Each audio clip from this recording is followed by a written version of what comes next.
wabarakatuh, and a very good morning, professors, lecturers, medical personnel, and students. My name is Arinie Zainuddin. Today's CPC topic is about the disappearing milestone. So for the case that we have given, is a 2.5 years old Burmese girl. She presented to a government hospital with fever for 2 days. On her second day of fever, she had multiple clusters of generalized tonic-clonic seizures without regaining consciousness in between the episode. Her seizures were only aborted with intravenous diazepam 1 mg and IV intravenous phenytoin 200 mg loading dose. She was intubated for poor conscious level before referring to our center for further management. For her prolonged febrile status epilepticus. For her birth history, she was born late preterm, 36 weeks, via spontaneous vaginal delivery with birth weight of 2.55 kilogram, which was AGA. Antenatal and postnatal period were uneventful. For the development, her development milestones were appropriate to age during her first 18 months. At 20 months old, she started to walk unsteadily and needed assistance to walk. She also dropped toys from her hands frequently. Her speech was slurred. At 2 years old, she could only stand with assistance and lost her speech ability. She was totally bedbound since a month ago. For the family history, her parents were not consanguineous. She was the youngest of 3. Her elder sister and brother were well. There were no family members with similar presentations. Physical examination revealed she is small for age with head circumference of 45 cm, which lie at the less than third centile, microcephaly, no dysmorphic features. She opened eyes to call, but was unable to follow objects. Pupils were equal and reactive bilaterally. She had shallow breathing with persistent drooling of saliva. Limbs were hypertonic with bilateral equinovarus deformity. All deep tendon reflexes were increased with outgoing plantar reflex. Overall muscle power were 2 out of 5. Other systemic examination were unremarkable. So for the summary, we have 2.5 years old Burmese girl presented to us with febrile illness followed by status epilepticus. She has global developmental regression started at the age of 20 months old. Clinically, she is small for age with microcephaly, showing upper motor neuron signs and pseudobulbar palsy.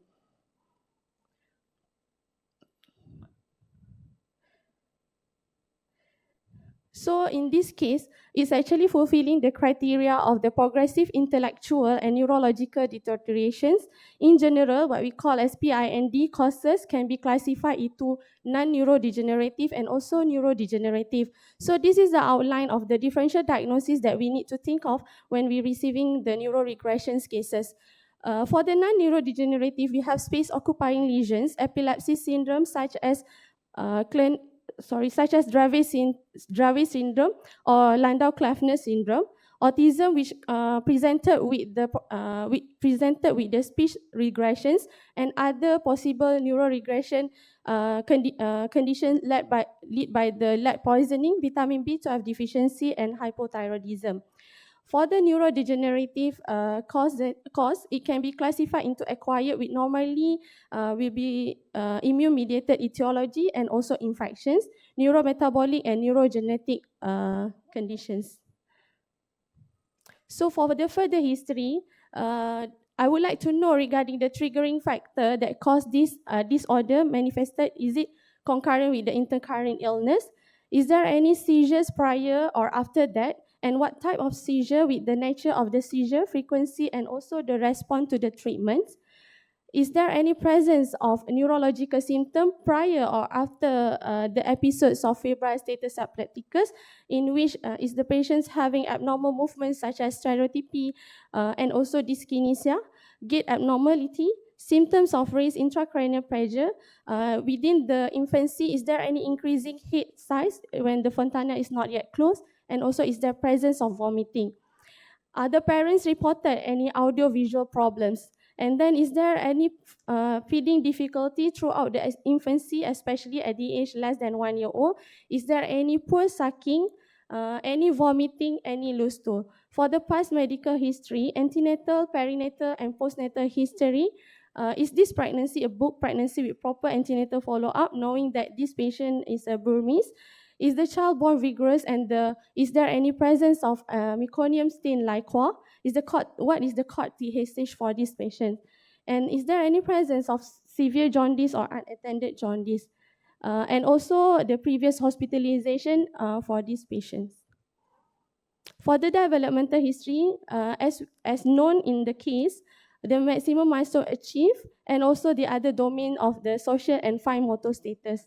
Family and social history, we should have the 3-generation family tree, and also we should know regarding the recurrent miscarriages, previous neonatal death, stillbirth, or early death with unknown cause. Exposure to recent infections or toxin, including the possible drug history. Vaccination status for this child, and also diet history for this child. For the physical examinations, for the anthropometry, we know that this child have microcephaly. So the serial growth chart is very crucial to see either the head circumference arrest postnatal, or this child is having microcephaly since birth. The signs of nutrient deficiency such as pallor caused by the anemia, glossitis, mouth ulcer.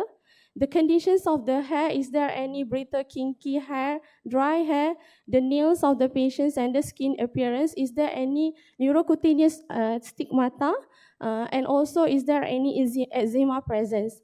Is there any presence of organomegaly, either isolated hepatomegaly or hepatosplenomegaly?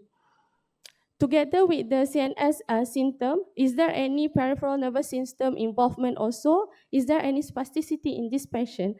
Also, we should know the fundoscopy for this patient, the papillar edema if there is presence of increased ICP, optic atrophy in the case of the white matter involvement, and usually retinal degeneration in the case of gray matter involvement. We also should know if there is presence of cherry macular red spot. For the eye movement assessment, ptosis should be considered. Also saccadic eye movement, vertical supranuclear gaze palsy, and also horizontal gaze palsy. So point to consider in this case is actually we need to know, in this case, the patient's age of onset of the symptom is actually less than 2 years old. The CNS involvement only, or is it involve other system? So in this case, we have yet to get the other blood investigation. However, upon clinical examination, there is no visceromegaly.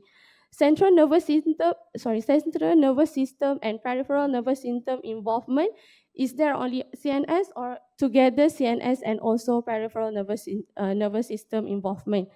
Is this disease showing gray matter involvement or white matter involvement? So for the differential diagnosis, we have gray matter disease, which is Rett syndrome. The points for this case is she is a girl with normal development followed by regression at 2nd year of life, motor and communication skill regressions, loss of hand function, and also presented with seizure. Examination also have microcephaly with hypotonia.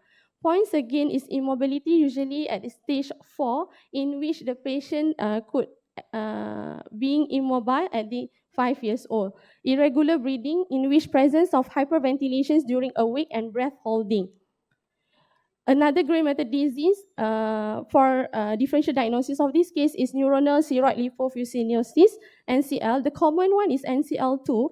The points for is she was normal in the 1st year of life. Developmental regressions present with the unsteady gait, possible ataxia, examinations microcephaly, and the patients could have impaired visions. Points against the initial presentation seizure, most common, usually patient presented with myoclonic seizure followed by the regressions. And there is unsure yet is there any presence of polymorphic seizures, including myoclonic, tonic-clonic, tonic atypical absence seizures. This patient is product of non-consanguineous marriage, and commonly NCL is in male. To think of acquired immunodeficiency syndrome, for example, HIV encephalopathy, this patient is immigrant, regression start at 20 months old, dementia present with the loss of ability to talk and also to walk, and currently she presented with febrile status epilepticus, possible opportunistic infections happening. For the examination, child is small for age, microcephaly with signs of upper motor neuron, and also pseudobulbar palsy. However, the points again, antenatal and postnatal was uneventful, and there is no hepatomegaly. The next differential diagnosis group is white matter disease, which is metachromic leukodystrophy and also Krabbe disease, globoid cell leukodystrophy. The points again for these two differential diagnoses, both having gross motor regression and also dysarthria. Examination show microcephaly and drooling of saliva, which is possible bulbar palsy and also visual loss. The symptom presented, points against are the symptom presented usually earlier at the age of less than 1 year old, in which child we have irritability, restless, vomiting, and also feeding difficulty. And this patient also is a non-consanguineous marriage with upper motor neuron sign. And also usually in this white matter disease, there is multi-organ failure.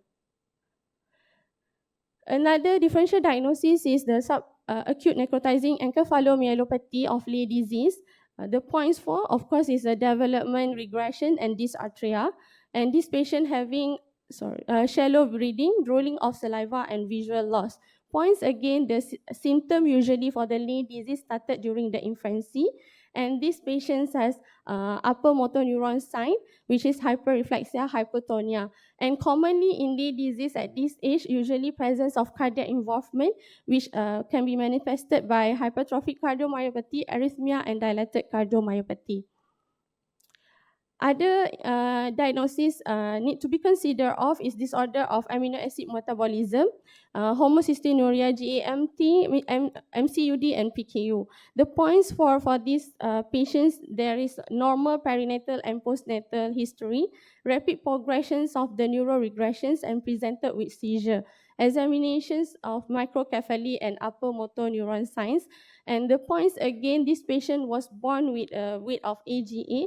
There is, there is no reported of any abnormal sweat or urine odor.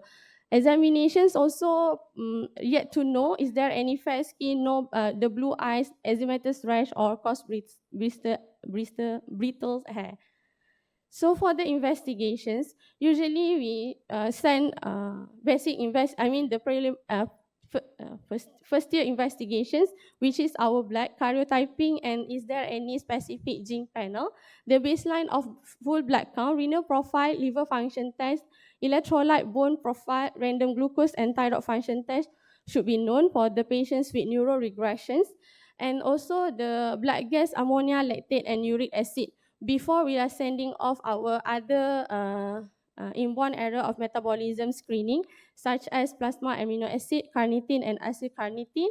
And if we already know about our possible diagnosis, could be we can send our white cell enzyme, copper or seroplasmin, and also vitamin B12 and E level. For the urine, we can send urine amino acid, urine organic acid, glycoaminoglycans, and oligosaccharide. For the imaging, we have MRI brain and also need to proceed with the MR spectroscopy. And also it is plus minus to do lumbar puncture. For the CSF, we should send for the cell count, baseline cell counts and protein, CSF amino acid, CSF lactate, pyruvate, and glucose. Other tests are depending on our clinical findings. Is there a need of the electroencephalogram, nerve conduction study, visual evoked potential, and electroretinogram, and skin, muscle, or liver biopsy. And the most useful is our next gene sequencing, which is either whole exome sequencing or whole gene sequencing. Thank you. Okay, thank you, Dr. Arinie. Just stay there. I would like to invite Dr. Tan to give you some of the information that you requested for, and then we will narrow down the differential diagnosis from there. Okay, good morning, everyone. I'm Dr. Tan. So first of all, I would like to thank Dr. Arinie for the very interesting presentations. Okay, so Dr. Arinie, to answer some of your questions. Okay, so this is the patient's first seizure episodes. Okay, so as described in the synopsis, she presented with generalized seizures. Otherwise, there's no abnormal movement, no feeding difficulties. And also already illustrated in a synopsis, she has an uneventful antenatal and postnatal period. Her milestones were normal up to 18 months old, and the fine motor progress was described in the synopsis as well. Okay, so she has completed her vaccination as per the national immunization schedule. Otherwise, there's no dysmorphic features. I think head size is also included, and other system examinations were unremarkable. Okay, but thanks to point out about the fundoscopy findings, so there's optic atrophy in these patients. Okay, I think that's all. Okay, Dr. Arinie, can you try to get a provisional diagnosis for this patient with that history and further examination finding? Just summarize your patient's clinical problem, the findings, and then which is your differential diagnosis, what is your provisional diagnosis? So to summarize, the case of my patients is a 2.5 years Burmese girl presented with febrile followed by status epilepticus, has global developmental regression started at 20 months old, clinically small for age with microcephaly, upper motor neuron signs and pseudobulbar palsy. On top of that, fundoscopy showed optic atrophy. So my narrowed down diagnosis for this patient could have disease which consists of white matter involvement. For example, as I mentioned on my previous diagnosis, metachromatic leukodystrophy, Krabbe disease, or subacute necrotizing encephalopathy of Leigh disease. Or usually the white matter disease presented with macrocephaly. However, to narrow down these three white matter disease associated with microcephaly. Okay. You mentioned the points against a white matter disorder are the presence of hyperreflexia and hypertonia in this patient. Yes. Why do you say so? In general, white matter disease involvement, usually there is presence of the central nervous system and also peripheral nervous system. Also, they could have a lower motor neuron symptom such as hyporeflexia and also hypotonia. In white matter disorder, classically, what are the clinical finding? Upper motor neuron lesion finding or a lower motor neuron lesion finding? It's the upper motor neuron finding. Motor neuron. Yes, right? Yes. Until the peripheral nerve is involved. So if you have got just white matter cerebral involvement first, you get upper motor neuron lesion findings. But if not, then you will, later you might get a peripheral nervous demyelination, then you get the reflexia, the hypotonia. Now, amongst the three white matter disorder, can you narrow it further down to any of the, to one?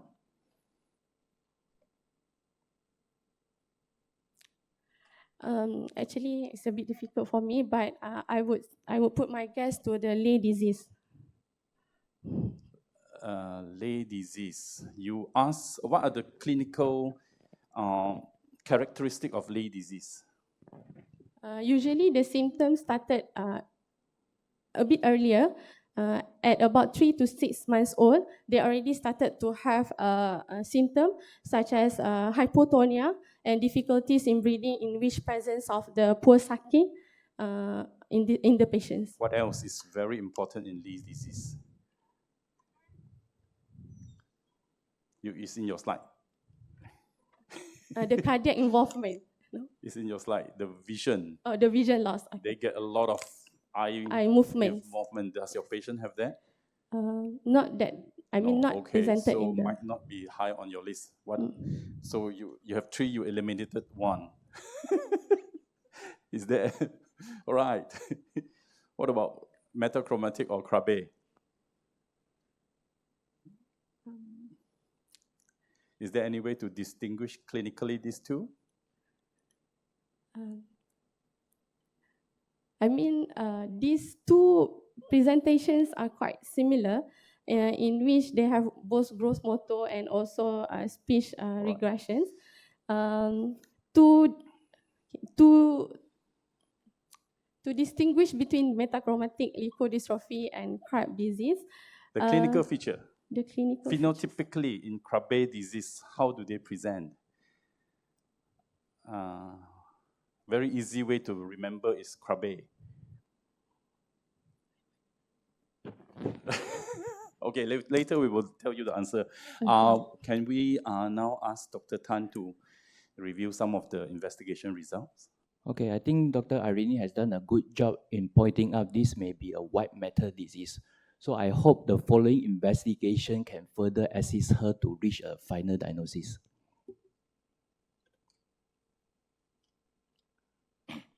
Bear in mind, this is a foreigner patient, so there's a financial constraint, so we can't perform a lot of investigation on her.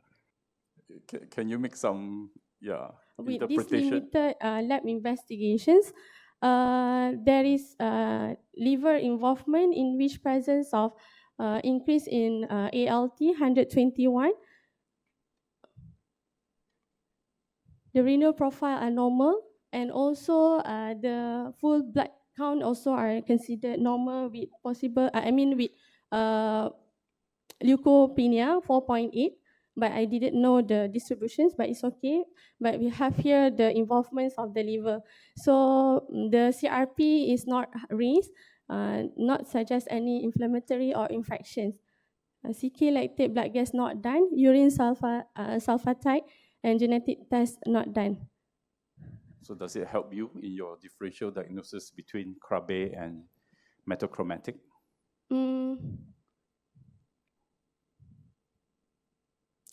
With the liver involvement. So I think the patient is having Krabbe disease. Krabbe disease, okay. What further tests, if this is just speculation, what further tests would you be able to do with our limited resources for this patient to further distinguish either whether it's Krabbe or MLD? We can. This is the blood investigation, so we shall proceed as per our how we investigate further with the imaging, MRI brain, and also MRI spectroscopy will help us further to confirm our diagnosis. Okay, Dr. Tan, the imaging. Okay, now I will show you the MRI. Can you attempt to interpret it? Is it normal or abnormal first? Okay, it's abnormal MRI.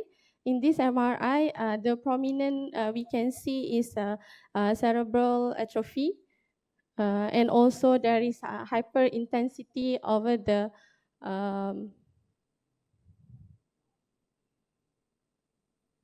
white matter. Okay. But I would like to apologize. I'm not sure this is T2 or T1. Doesn't matter. The white matter, can you tell what is happening in the white matter or not? There is just describe. Hyperintensity of the white matter, and also the reduce in size of atrophy of the white matter. Look at the white matter and tell us what is happening in the white matter. Is it normal demyelinating finding, or is there a pattern to it? What do you see? Hypomyelinating. Prof. Faizah shaking her head. The white matter, where is the white matter? Do you have a pointer? Yeah, all right. So can you see anything abnormal there?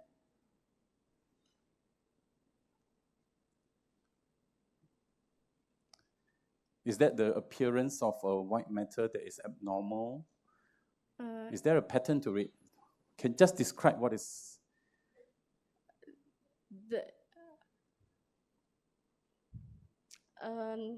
It does look, abnormal to a normal CT brain, right? In which the white matter look, I'm not sure it's a correct words or not, but it looks smoother. So presence of demyelinating of the white matter. Okay. All right, okay then. Never mind, we will proceed with the rest of the Dr. Tan or Prof. Faizah. Prof. Faizah, can I invite Prof. Faizah to reveal to you what pattern the white matter disorder has, all right?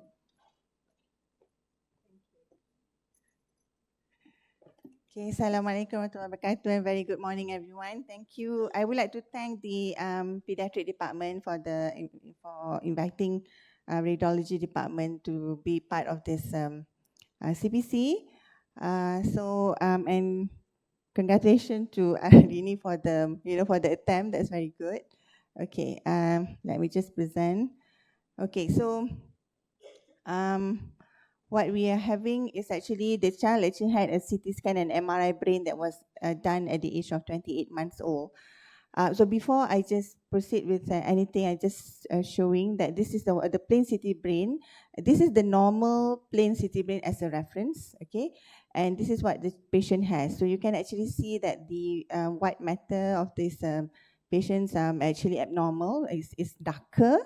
So what we call in CT scan is hypodensity, all right? So it's very non-specific, but it does represent evidence of vasogenic white matter edema. And the differential are quite lengthy, okay? So that's why we need to have MRI to help us to further narrow down the differential.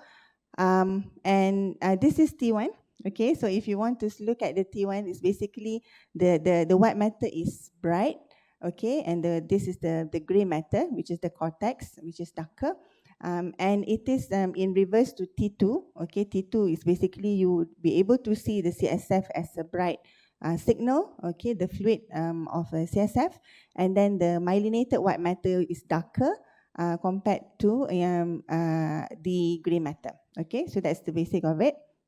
Okay, so this is the T1. Okay, as you can see that the CSF is dark. So that's the gray matter, the final, the periphery of it. And then you have a deep gray matter, which is actually consists of many nuclei in the basal ganglia. Okay, and then we have a white matter, as I said, the very white thing. This is basically a myelinated white matter. And then you have a corpus callosum, which is the discussion of the white matter between the right and left. Okay, so that's why we need to have the corpus callosum. If not, they are not, communicating to each other. And then in between the gray matter and the white matter, you have a subcortical U fiber. Okay, so anatomy is very important in radiology. So and basically, why the T1 on T1 you have a very bright area of white matter is basically a myelin that has actually encircled or covering the axon, and myelin is actually consists of lipid. Okay, so that's why on T1 it is bright, and then relatively on T2 is hypointense because the water is reduced. Okay. Now, so this is the T2 of the patient. So the one on the upper right is actually the corresponding normal T2. Okay, so you can see that the white matter itself is the one that is abnormal. Okay, so as Prof. Wong has pointed just now, there's a specific appearance that I will reveal after this, but basically just to show the area that is involved. So you can see that the white matter involvement are actually involving the frontal, the parietal, even the occipital here. And then you can see there's some abnormality in the basal ganglia as well, the deep gray matter. And this is one of these particular sequence in MRI. Medical student, you don't have to crash yourself understanding this, but maybe the postgraduate may be able to understand it because we've been discussing in our pediatric radiology conference almost every Friday. So it is actually indicating some element of acute inflammation or acute cytotoxic edema. So whenever we see brightness on the DWI with corresponding black of the ADC, then we know that there is something acute happening, cytotoxic edema happening within the brain parenchyma. In this case, the white matter is actually having this abnormal signal, the very bright and corresponding darker on ADC, which indicate cytotoxic edema. And you can actually appreciate that the corpus callosum is the one also involved. Okay, the corpus callosum is basically the white matter that are crossing from right to left. Okay, so that's why it's also involved because the white matter is heavily involved. So this is the T1 of the patient. So you can appreciate that the myelinated white matter here has become darker. Okay, so this is the T2 again. This is on coronal, as if you are looking at the patient. And this is the sagittal, just to show that this is the midline structure of the corpus callosum. It should actually be black because of the myelinated white matter, but you actually see it as a bright area because it's abnormal. That means there is some pathology happening in the white matter, and the white matter looks swollen. Okay, so you can appreciate that. That means there's some acute inflammation happening. Just to show you the MR spectroscopy, because Arinie mentioned asking about the MR spectroscopy. So this is MR spectroscopy basically will actually detect some of the important metabolites in our brain parenchyma. Okay, so the normal one is the NAA, creatine, and choline. And that's how it looks like. The NAA should be higher because NAA actually reflects the neuronal marker. If the neuron is actually reduced, then the NAA will reduce. Okay, so we have a creatine, which is the energy marker, and we also have choline. These three are the important ones with a smaller or minute metabolites, which is more specific for some metabolic disease. But the first three, these three are the one that is important, that indicates different things. Okay, for the choline actually indicates membrane marker. Now in this patient, as you can appreciate that white matter is abnormal, then the NAA goes down. Okay, so this is just a corresponding normal white matter, normal MRS, and you can see that the NAA, which is the indicate the neuron integrity, the neuronal marker has reduced in comparison to the choline and the creatine. So there are some. This patient actually had something that we call if you see the appearance, actually looks like this. So this is a thyroid pattern. Radiology likes to relate that with our nature. So that means you can actually see that the appearance are like thyroid, and sometimes is basically indicating that the white matter is very abnormal. And this is quite specific for this particular disease, which is the metachromatic leukodystrophy. And I think Arinie has hit that diagnosis. And we do have some scoring system for MLD that basically look at all the scoring related to the brain areas, any abnormality that related to brain areas, and it's actually done of U fibers or whether is it just. So in this patient, I think and the score is about 25.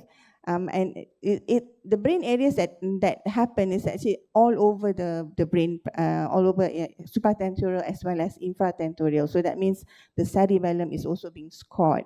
Okay, so the more severe it is, above 16, then it is the score would be indicating of a severe metachromatic leukodystrophy. Okay.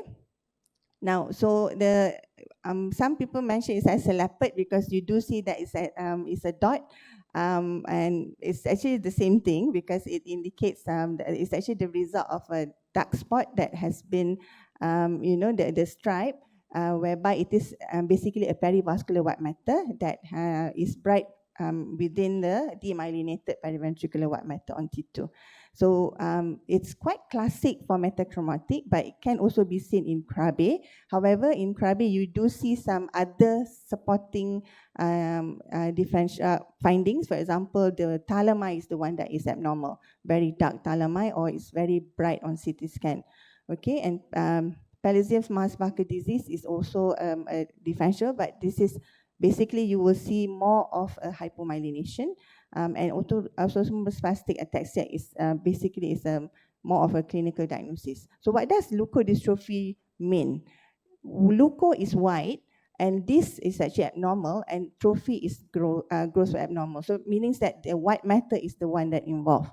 Okay, so you can actually see that MRI imaging sometimes can narrow down the differential based on the distribution of the anatomy or the lesion that has been affected by the abnormal white matter.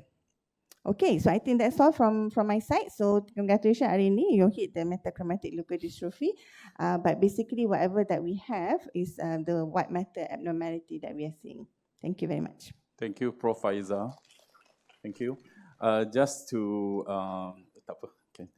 to highlight the clinical difference between Krabbe and metachromatic is in Krabbe disease, infancy, they are very crabby. Cry, irritable, crabby, right? So that is the main phenotypical difference, and your patient doesn't have that, right? Okay, thank you.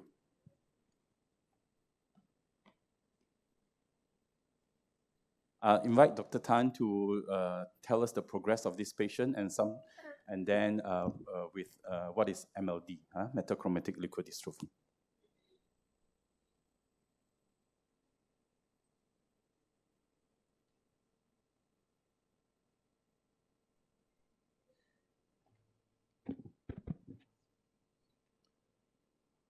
Okay, thank you, Prof. Faizah, for the detailed description of the brain imaging.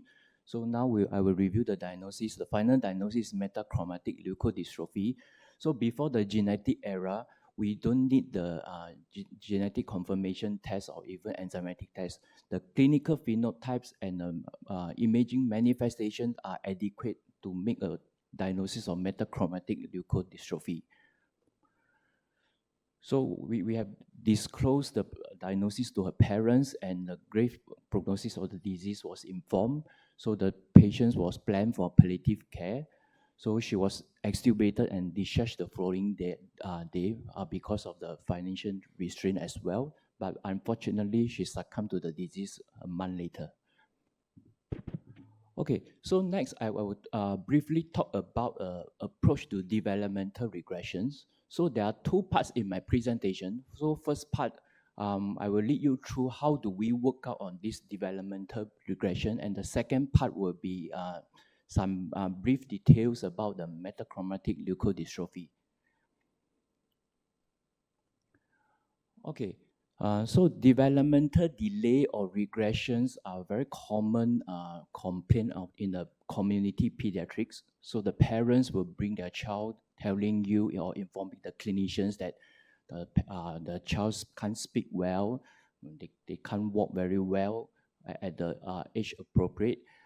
Okay, so for us, our role is to determine what are the domains that they are lacking and to differentiate whether this is a true developmental delay or this is a regressions. Okay, I have searched through some literatures, so there are different definitions to this developmental delay and regressions. But to make it easy, so developmental delay means it just doesn't meet the milestone on time, while developmental regression, the patient has achieved their milestone, but they lost of previously acquired skills.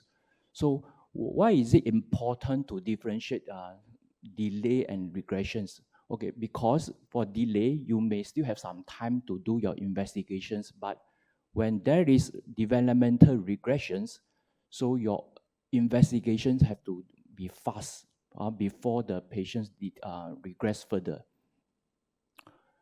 Okay, so after identifying this is a regressions, so it's very important to decide whether this is a global regression or it's just restricted to the specific areas. For example, if it's just the deteriorations in the visions or hearing, so you may need to involve the ophthalm team or ENT team earlier.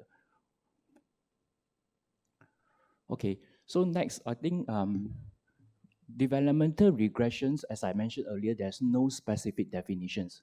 So it does include patient who has an acute deterioration. For example, a normal child who has sustained a traumatic brain injury. So following the traumatic brain injury, they lost their skills. So we did consider it as a developmental regression. But the workout for this type of patients are totally different. So to delineate the difference, so in 1997, a group of organizations actually proposed a term of this progressive intellectual and neurological deterioration, in short PIND, where they specifically define that the patients must have loss of previously acquired skills and development of new neurological deficits. And the most important, the deterioration must lasting more than 3 months. So it eliminate the acute cause of deteriorations. Okay, So the next thing is not to forget about these pseudo regressions. Okay, what do we mean by pseudo regression? So the meaning that they have regressions, but these regressions can be rapidly reversed, meaning that you have probably a patient with cerebral palsy, so they have not actively undergone physiotherapy, so they have increased spasticity, but with the intervention, the spasticity can be improved. Or a patients that have a very undergone fell ill and has been very ill, has a prolonged hospital stay for a month, so they tend to lose some skills during the stay in hospital, but they regain it after they recover from the previous illness. So these are these regressions, we call it as a pseudo regressions. Okay, so for these type of regressions, so once you have identified, you don't have to work it out.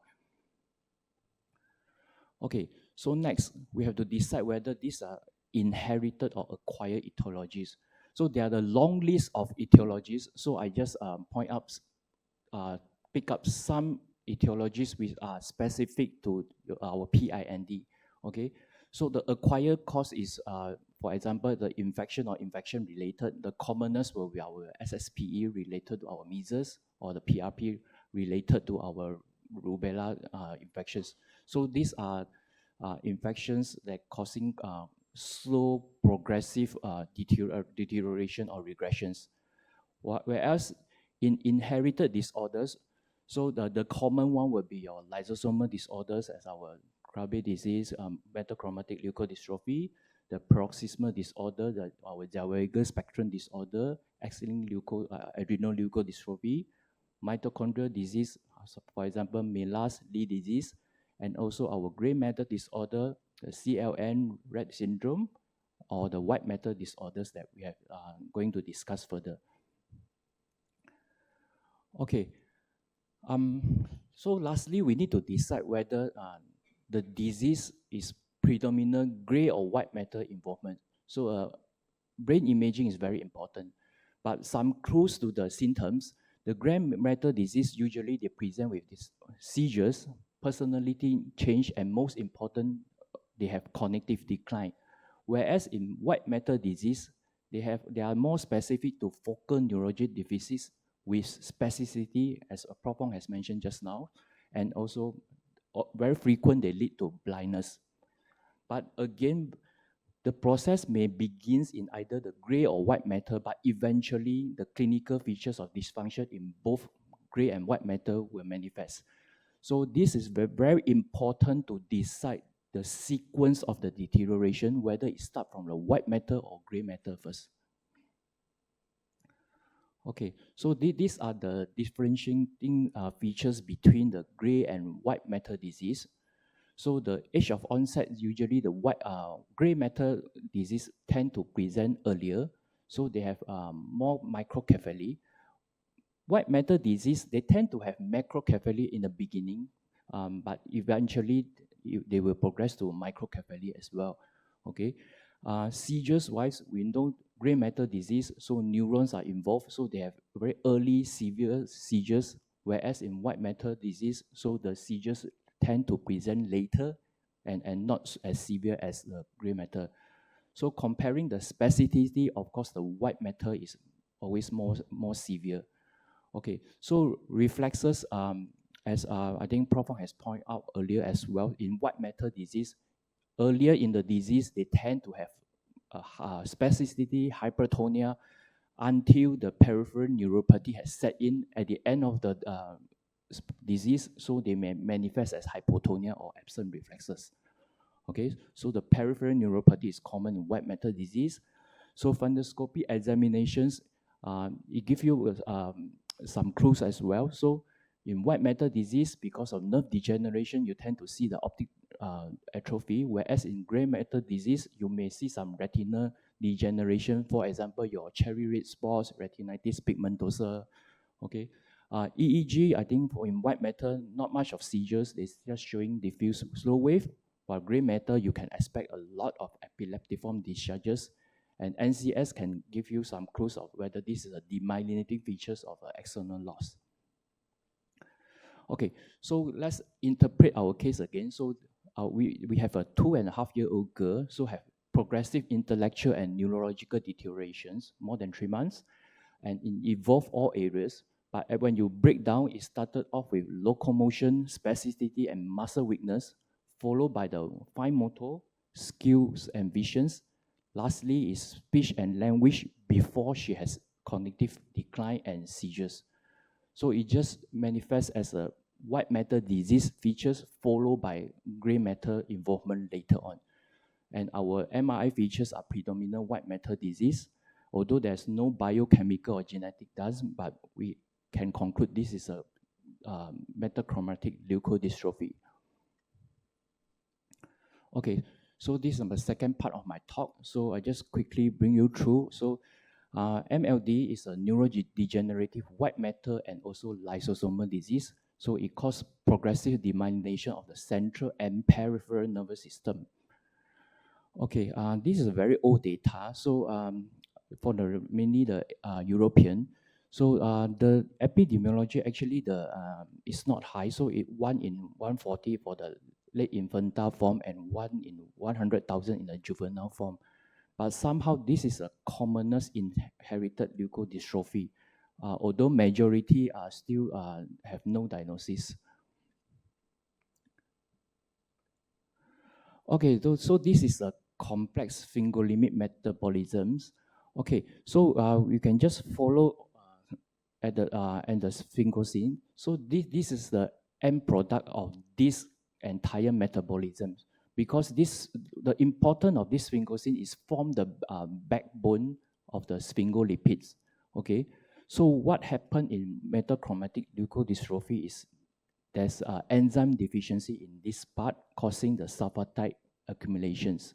Okay, so when there's this deficiency of erythrosulfatase A, so it causes the accumulations of the cerebrosidase sulfate in the central and peripheral nervous system, and the accumulation of these products actually destroy the oligodendroglial and Schwann cells, and it causes central and peripheral demyelinations. Okay, so the genetics parts, okay, so there are 3 genes involved, okay.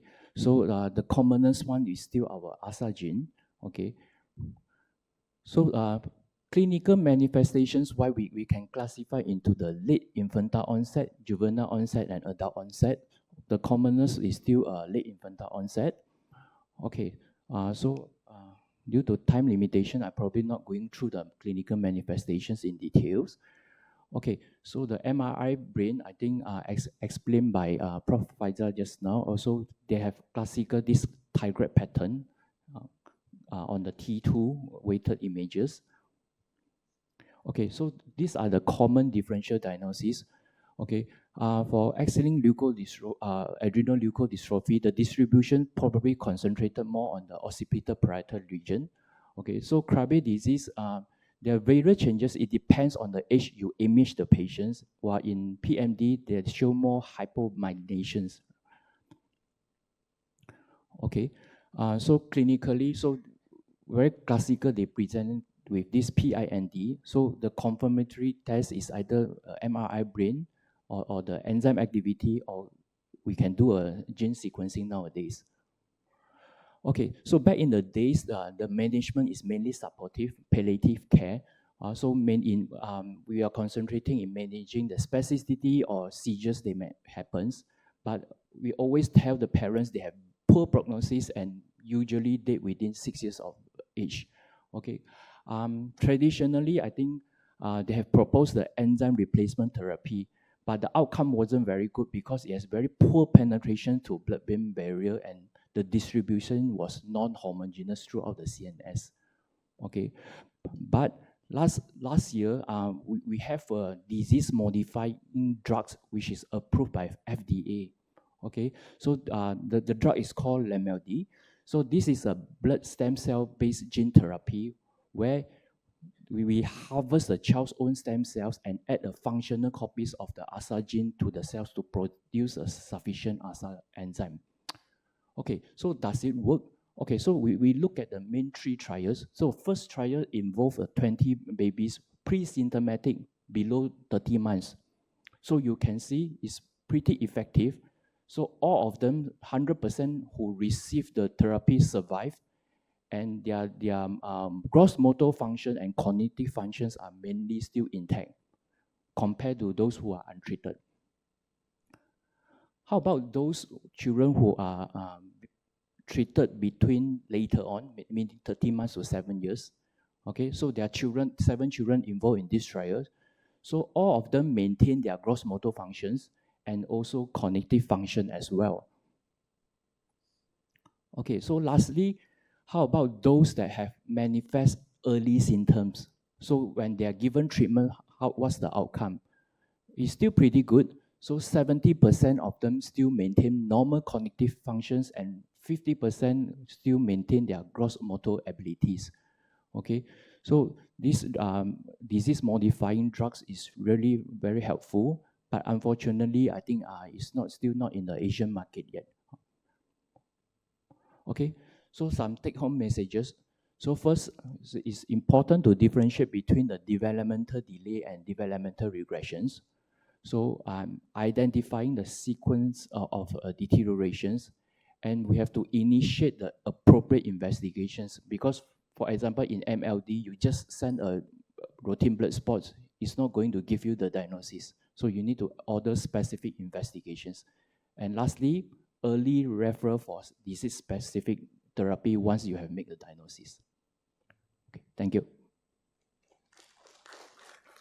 Thank you, Dr. Tan. Are there any questions from the floor for Dr. Tan or any of the presenters, the Prof. Faizah or Dr. Arinie?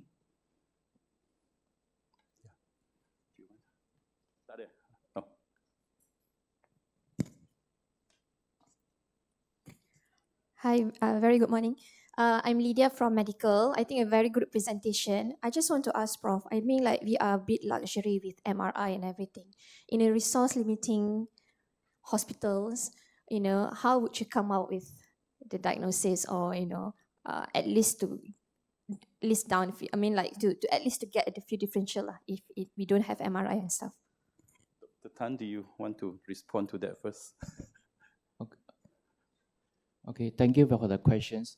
I think it's always a challenge in those resource-limited centers when they want to work out for these complex cases. Okay, I think in my opinion, I think it's very important to decide your investigations which can reach your diagnosis. So if we really need the investigations, I would suggest to refer to other centers which can provide the service. Okay, so we know that for this condition, nowadays it's all gene. So that would be the gold standard. But I think if MRI can make a diagnosis, if you are in any part of Malaysia, MRI can be done. But if you are in another poorer country, even a CT scan can tell you it's a leukodystrophy. And looking at the phenotype of the patient, you can predict, that this patient is not going to live very long. But the importance of it is recessive disorder. So there is a chance of recurrence in the next sibling if the parents decide to have another child. So that is a very important implication. I think so in some resource-limited country, they will probably just proceed with a CT scan and make a clinical diagnosis, whether it's Krabbe or MLD, and then, and advise the parents accordingly. Any other question from the floor? No? Why is it called metachromatic? Sounds so glamorous, can? Chrome is color. So my cikgu dulu told me metachromatic is because of the histopathology, the deposits of sulfatides give rise to a different color from the original color of the stain. When orang dulu, when they do the pathology, they say, hey, or they have got different color granules inside the brain, and they present with this kind of phenotype. So traditionally, historically, they were labeled as metachromatic. Anybody who has got this finding is metachromatic leukodystrophy, and of course now we know it's due to 3 different gene abnormality. Any of these 3 gene abnormality. So that is the susah part in medical history. A lot of disease has got very funny medical, especially neurology, very funny name, that very difficult to remember, right? But if you know the history, then it's easier for you to remember. Okay, if there is no further question, I would like to thank all the three presenters for an excellent job this morning. I think the medical student can stay back for your Kahoot. Thank you.